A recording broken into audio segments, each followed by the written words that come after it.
नमस्कार, अस्सलाम वालेकुम, सत श्री अकाल, जय झूलेलाल। मैं हूं जी प्रेम बटलानी और आप देख रहे हैं हालात हाजरा का प्रोग्राम हकीकत ये है। इब्तदा में आपसे दरख्वास्त है, चैनल ज़रूर सब्सक्राइब करें। नाजरीन, मुत्तहदा अरब अमारात का एक ग्रुप है, ईमार कंस्ट्रक्शन का ग्रुप है मेनली। तो उसने कल श्रीनगर में एक बहुत बड़े मॉल वो बनाने जा रहा है और उसका संगे बुनियाद कल रखा गया। हकीकत में जब से कश्मीर में भारत ने, मैं समझता हूँ 5 अगस्त 2019 को आर्टिकल 370 जो थी हिंदुस्तान के कॉन्स्टिट्यूशन की, उसको मनसूख किया था, जो जिसके रूह से कश्मीर को स्पेशल स्टेटस मिलता था और जिसकी वजह से बाहर के कोई भी लोग उधर सरमायाकारी नहीं कर सकते थे। तो अभी क्या है कि अभी सबको ये इजाज़त मिल गई है, तो सरमायाकारी का दौर शुरू हो चुका है। कल श्रीनगर में एक बहुत बड़ी इन्वेस्टर मीट भी रखी गई थी जम्मू कश्मीर सरकार की तरफ से, और उसमें न सिर्फ मुत्तहदा अरब अमारात और वहाँ के कई इंडस्ट्रियलिस्ट मतलब ग्रुप जो हैं उन्होंने, बल्कि हिंदुस्तान के भी रिलायंस, टाटा और आईटीसी, इंडियन टोबैको कंपनी, इनके होटल वगैरह भी हैं और फास्ट मूविंग कंज्यूमर गुड्स भी बनाते हैं। तो इन सब ने वहाँ पे शिरकत की। अच्छा, अभी इन्होंने जो ये जिस माल का संगे बुनियाद रखा, जो ईमार ग्रुप जो है मुत्तहदा अरब अमारात का, या यूँ कह दीजिए अबू धाबी का है, उसका जो संगे बुनियाद रखा गया, ये माल कश्मीर का सबसे बड़ा माल होगा। 10 लाख स्क्वायर फीट पे मुहित होगा, उसमें फैला होगा। इसमें 500 दुकानें होंगी और जाहिर है 500 दुकानें होंगी तो 2-4 हज़ार लोगों को तो मुलाजमत तो वहाँ पे मिलेगी ही। और इसका जो कैस्केडिंग इफ़ेक्ट होता है या डोमिनोज इफ़ेक्ट होता है, वो जम्मू कश्मीर की मईशत पर ज़ाहिर है अच्छा खासा पड़ेगा। अब तक जम्मू कश्मीर की जो मेन जो कमाई होती है वो सयाहत से होती है, टूरिज़्म से होती है। लोग बाहर से आते हैं घूमने फिरने को। थोड़ा बहुत सेब का कारोबार है या ज़ाफ़रान का जो होता है वहाँ पे।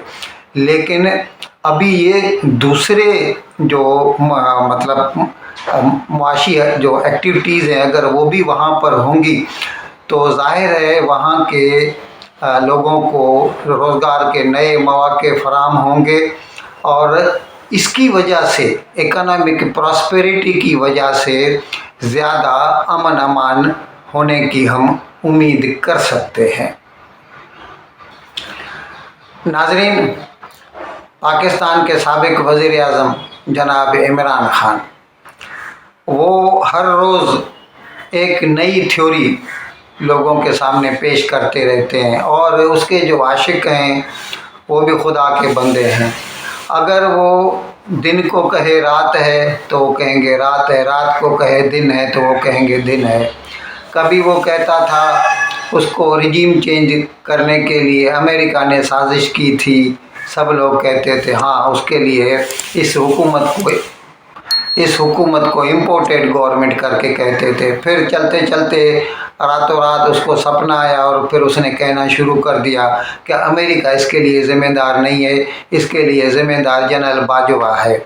अच्छा, इसी तरह जब उसके ऊपर हमला नहीं भी हुआ था तो 1 साल पहले उसने रावलपिंडी में एक बार जलसे में खिताब करते हुए कहा था कि कुछ लोग मेरे मारने के दर पे हैं और इसके लिए 4 लोग ज़िम्मेदार हैं। मैंने उनके नाम एक वीडियो मैसेज में जो है रिकॉर्ड करके रखे हैं और वो वीडियो मैंने पाकिस्तान से बाहर कहीं पे रखा है और मेरे मरने के बाद देख लीजिएगा।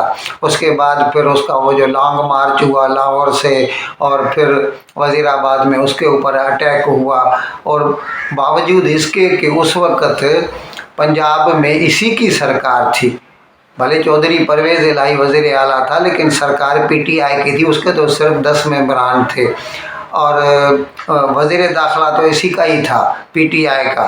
पंजाब का, लेकिन उसके बावजूद न तो वो अपनी मर्ज़ी की FIR फाइल करा सका, और न अभी तक उन्होंने जो जॉइंट इन्वेस्टिगेशन टीम बनाई है, अभी तक न उसकी कोई रिपोर्ट आई है कि आखिर उसके मारने के पीछे कौन था, और अगर सचमुच कोई उसके मारने के पीछे था तो फिर उसने पैर में गोली कैसे लगाई, इमरान खान को सर पे गोली क्यों नहीं मारी। खैर, खुदा न करे ऐसा, लेकिन हम कहते हैं कि ये सब कुछ जैसे एक किस्म का प्ले या एक्ट दिखता था। और अभी ये उसका जो है ना स्टैंड्स जो है जनाब इमरान खान का, जो बयानिया है, नैरेटिव है, अभी तक वही है इस मामले में। और अभी कल उसको वो आया था इस्लामाबाद में, इस्लामाबाद की जुडिशल कम्प्लेक्स में वो आया था कि उसके खिलाफ तोशाखाना केस में पेशी थी, और हमने आपको कल भी बताया 8-10 पेशियाँ आ चुकी थी, और बावजूद उसके अंडरटेकिंग के वो अटेंड नहीं किया था उसने कभी भी। तो उसके बाद फिर एक हफ्ते से वो जो लाहौर में ड्रामा हुआ, और खैर कल उसने वो कोर्ट तक आया, लेकिन उसके बावजूद फिर उसने ड्रामा कल भी किया और लोगों को कॉल दी कि सब लोग आ जाएं उधर कोर्ट के प्रीमाइसेस में। जब तुमको यार एक पेशी अटेंड करनी है तो लोगों को बुलाने की क्या ज़रूरत है। फिर वो कहता है कि लोग इतने आ गए कि मैं दरवाजे से अंदर नहीं जा सका, और फिर जज जो थे, सेशन जज ज़फ़र इकबाल, उन्होंने मजबूरन इसकी हाज़िरी लगा दी, और इसके ख़िलाफ़ जो अरेस्ट वारंट इशू के, अरेस्ट वारंट भी सिर्फ उसको बुलाने के लिए थे, सचमुच अरेस्ट करने के लिए नहीं थे, वो उसने मनसूख कर दिए, कैंसिल कर दिए। अभी उसको अचानक ये सपना आया है, और इमरान खान ने कल उस अपने एक वीडियो मैसेज में कहा, तकरीर करता रहता है हर रोज़, जो है ना आजकल तो फैसिलिटी है इंटरनेट की, तो बस घर पे एक फ़ोटोग्राफ़र वीडियोग्राफ़र बुला लीजिए और ऑनलाइन चले जाइए, आप पूरी दुनिया के साथ आप मतलब मुखातिब हो सकते हैं। तो उसने कल ऐसे एक वीडियो मैसेज में कहा कि अभी वो इल्ज़ाम लगाता है मरियम नवाज़ के ऊपर कि वो मेरा खून करना चाहती है, और इसीलिए जो है पाकिस्तान रेंजर्स और इस्लामाबाद पुलिस वो चाहते थे कि वहाँ पे झगड़ा हो जाए कोर्ट प्रीमाइसेस में, ताकि वो गोलीबारी कर सकें और उसके नतीजे में मैं हलाक हो जाऊं। अरे भाई, अगर ऐसा था तो फिर आपने लोगों को बुलाया क्यों था?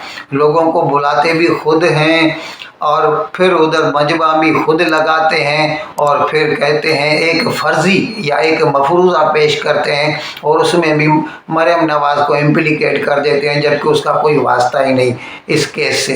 ये केस सीधा सीधा जो है ना सेशन कोर्ट का है, आपके खिलाफ 8-10 पेशियाँ निकल चुकी हैं, आप अटेंड नहीं किए थे, आप सीधे सीधे आ जाते और अटेंड कर लेते तो कोई मसला ही नहीं होता, लेकिन आपने लोगों को बुला लिया। लेकिन फिर भी खुदा का शुक्र है कल ऐसा कुछ हुआ नहीं, लेकिन वो अपने जो है मफरूज़े तो पेश करता ही रहता है कि वो पाकिस्तान रेंजर्स और इस्लामाबाद पुलिस मुझे कत्ल करना चाहती थी। अगर वो कत्ल करना चाहती तो आपको सीधे सीधे गोली मार देती, लेकिन उसने तो ऐसा किया नहीं, फिर आप कैसे कह सकते हैं।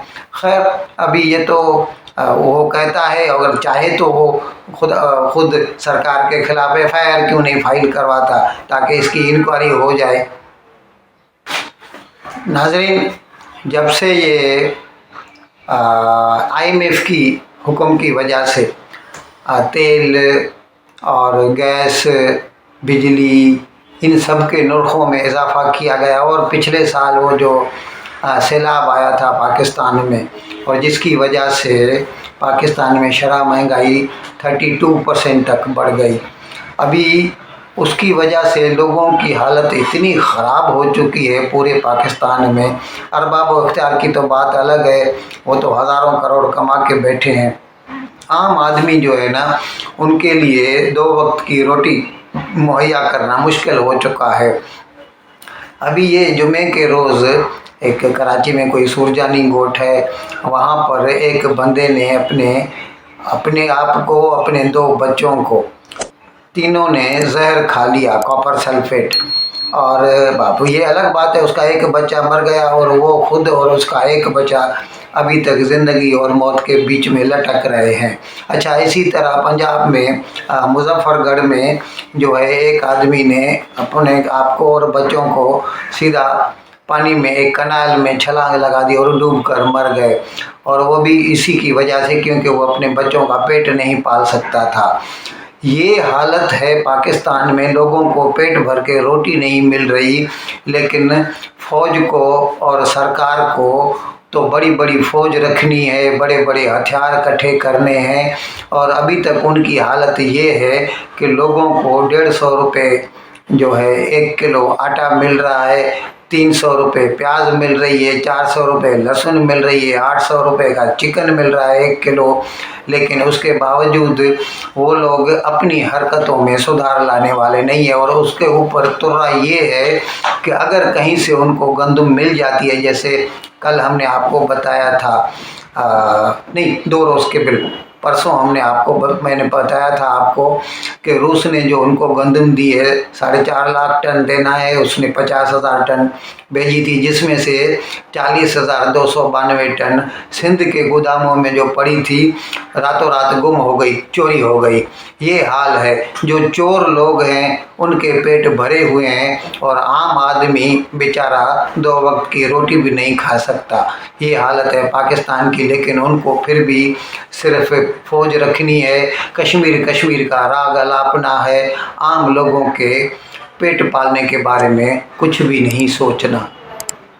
इन अल्फाज के साथ मैं आज का प्रोग्राम ख़त्म करने की आपसे इजाज़त चाहता हूँ, लेकिन विदाई लेने से पहले एक मरतबा फिर आपसे मेरी दरख्वास्त है कि जिस किसी साहब या साहबा ने अब तक मेरे इस चैनल को सब्सक्राइब नहीं किया, हज़रा करम इसको जल्द से जल्द सब्सक्राइब करें, प्रोग्राम को लाइक करें, शेयर करें और घंटी का बटन दबाना न भूलें। बहुत बहुत शुक्रिया। खुदा हाफिज़।